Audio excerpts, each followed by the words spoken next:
"Get out of my house, or I'll send you to a nursing home." My son shouted those words without looking me in the eye. I stayed silent, smiled, and began to pack my suitcase. He thought he'd won. 1 hour later, a limousine pulled up to the door. The engine purred like a warning. When he saw who stepped out, his smile cracked, piece by piece, until there was nothing left but fear. But I'm getting ahead of myself. He wasn't always like this. When Daniel was a boy, he used to hold my hand while we crossed the street, grip tight as if the world might take me away. His mother died young, cancer, and for years it was just the two of us. I taught him how to shave, how to drive, how to keep his word. He swore he'd never forget what I'd done for him. He swore it like a promise to God. Then he met her, Angela. Pretty, poised, the kind of woman who knew how to smile while calculating your worth. She saw the house, the business I built, the life carved out of 40 years of work, and she smelled inheritance. I should have seen it sooner. The way she started managing my doctor appointments, convincing me to rest more, to let Daniel handle things. She said it with sugar on her tongue and steel behind her teeth. Then the paperwork started appearing. "Just sign here, Dad. It's for efficiency." I did, once. Then I learned to read between the lines. By the time I saw the changes, the account transfers, the property rights, the power of attorney, the ink was dry. My son had signed me away. The night I found out, I sat in my study, lights off, a glass of whiskey untouched on the desk. I watched the house through its reflection in the window, his laughter echoing from the living room, hers too. I didn't rage, I didn't cry, I planned. It began with a phone call. I reached out to an old friend, Edward Langford, attorney and executor of my original will. He owed me a favor, one that could buy silence and precision. We rewrote everything. The house, the company, the accounts, all reverted to a trust, untouchable until my death, except by one beneficiary. But not Daniel. No, I had someone else in mind. See, while my son was busy counting what he thought was his inheritance, I'd been spending time with someone else, my granddaughter. His daughter, Emily, the one he'd ignored since she chose to study art instead of finance. She visited often, quietly, respectfully.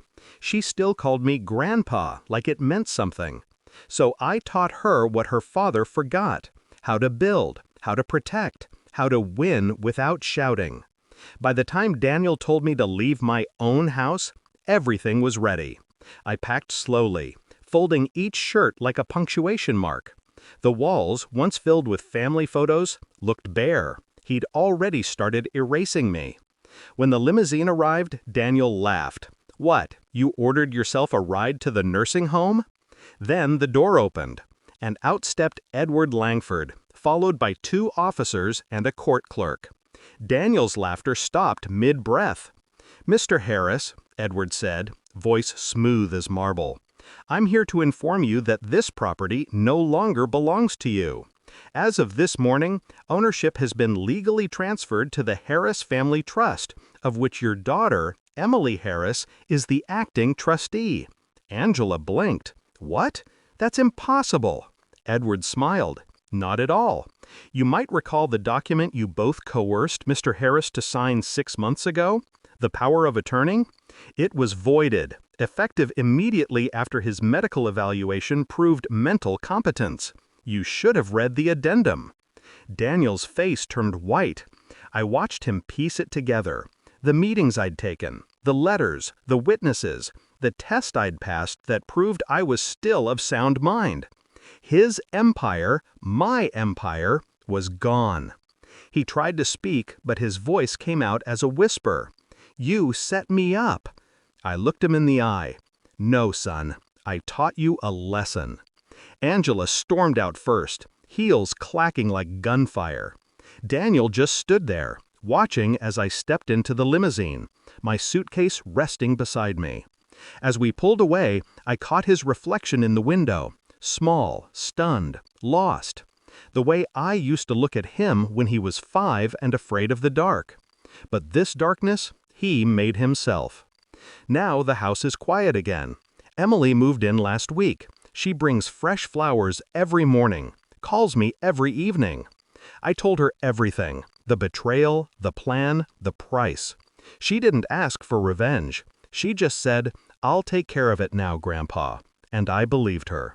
Justice doesn't always roar. Sometimes it arrives in a limousine, calm and polished, carrying everything you thought you'd lost. As for Daniel, he sent me a message last night, just 2 words, "I'm sorry." I smiled, not out of cruelty, out of closure, because forgiveness isn't weakness. It's the final move in a game I already won.